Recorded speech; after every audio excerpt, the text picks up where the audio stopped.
name is Nolan English. I'm a candidate for mayor. I am a husband of 17 years and a father of two young people, 13 and 10. Ask that you all pray for me as I pray for you.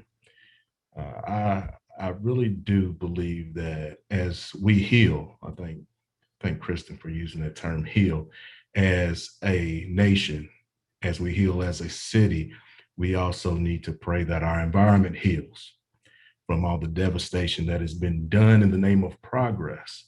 Uh, my background is I was an environmental coordinator and went from an environmental coordinator to an environmental compliance officer with the U.S. Army. So I've written everything from contingency plans, SW3P, uh, uh, programs and whatnot for the healing of our nation, for the simple fact that it does no good to fight for an environment if we're not fighting for each other, and vice versa.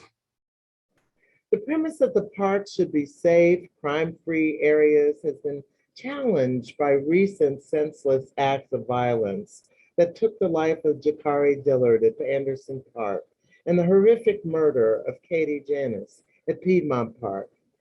How will you address the concerns around safety in our parks?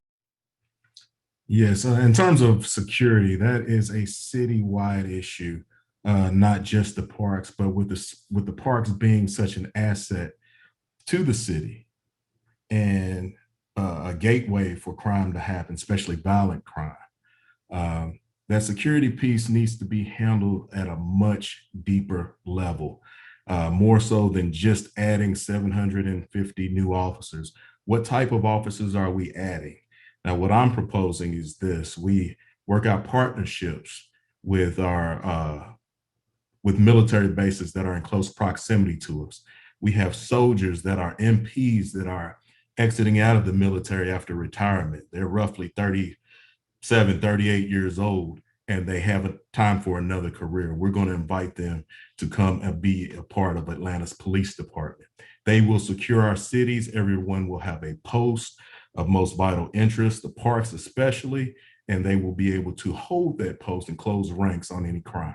How will you ensure that major new park investments do not displace existing members of the community who cannot afford higher rents and taxes that are likely to result from quality of life improvements?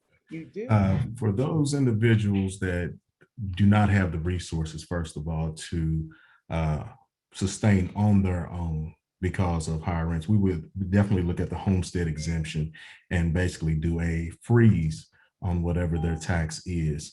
One, that would be the first step we would make. The second step we would be making would be to set those funds aside so that way we can do some community building in terms of the houses looking uniform in the area. Not that they're cookie cutter, but they're uniform. You have new developments coming in and it looks new and whatnot, but what dignities does they give the existing residents, the people that helped to build Atlanta, if their house looks dilapidated? Okay. Not only do we freeze their taxes, but we go in and help them clean up their own house, whether it's paint, whether it's putting roofs, putting a new roof on, or replacing windows. We would have what would be called a summer snowball, where everyone who has had service done to their home is now freed up from that labor to go and help someone else, and we would just snowball the thing out in terms of community building. Number one, we want to make sure everyone in Atlanta is able to stay in their home. So we would set aside funds for that, freeze taxes, and we would also help them build their home so they feel unified with the community in which they live and to help build. So that way they're not displaced. Thank you. So the next question.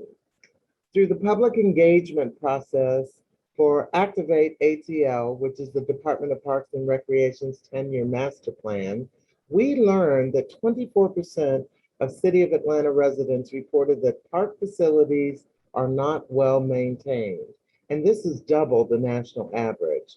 Park maintenance and improvement related issues are the number one reason that prevents Atlantans from using parks and recreational facilities. So how will you address the lack of adequate resources and funding for park maintenance, especially as new parks and trails are developed? First of all, by looking at the budget and making sure that parks are a priority. We don't breathe what comes off of concrete. We breathe what comes out of trees. And with that, we need to make that our priority in terms of mental health, the environment, and the whole nine. And look at the fact that we're all unified by nature.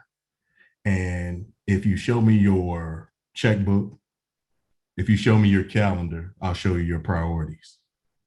We have not made a priority of our green space.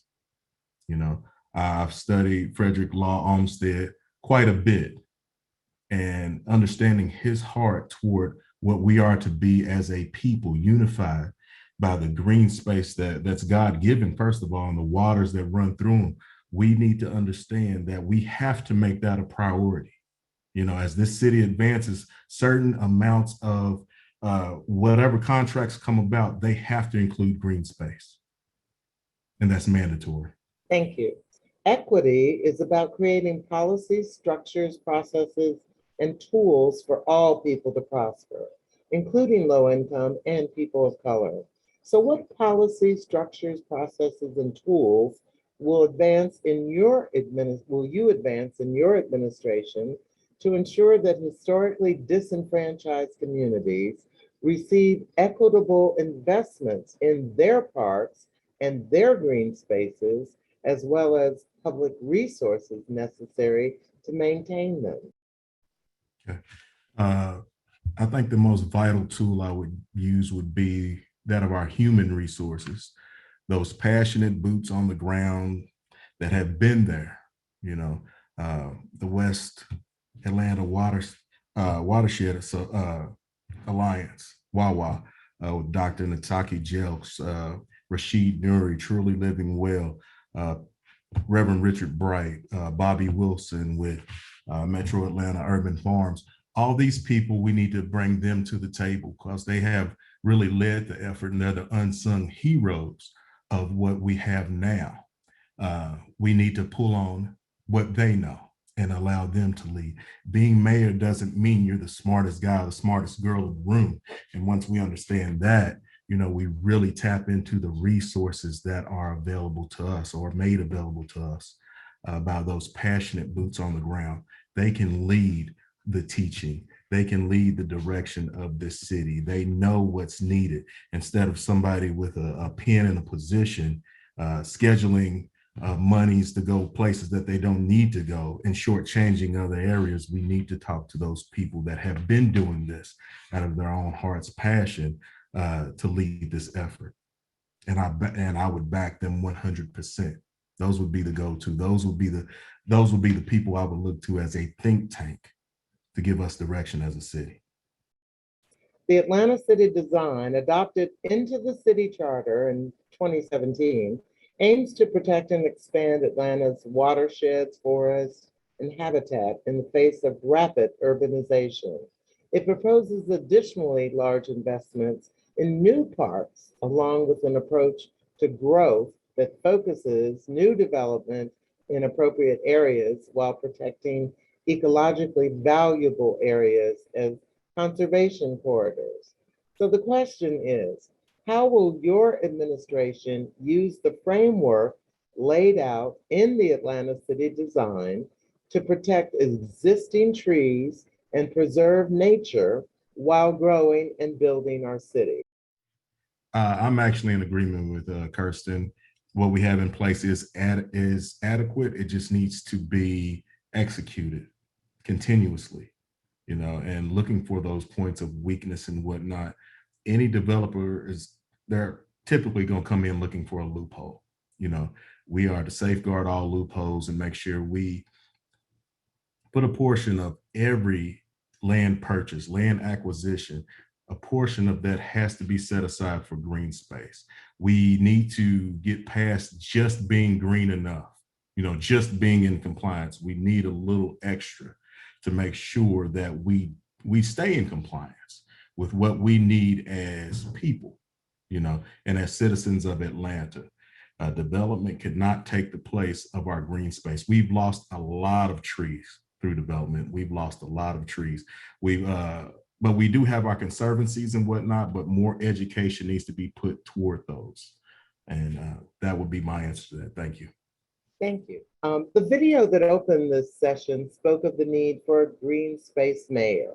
Please tell us why you see yourself as that green space champion. Yes. The reason I would champion or be the champion for green space here in Atlanta is because I'm doing this for my children and my children's children. At the end of the day, it's not about a legacy for me or anything else. It's about what we leave to those who come behind us. I've devoted my life to environmental issues, even in the military, taking on additional MOSs with stormwater prevention. I would be all in for preserving that, because we are in dire straits. We only have 3 days worth of water, and a lot of Atlantans don't know that. That's in the Thank you. So.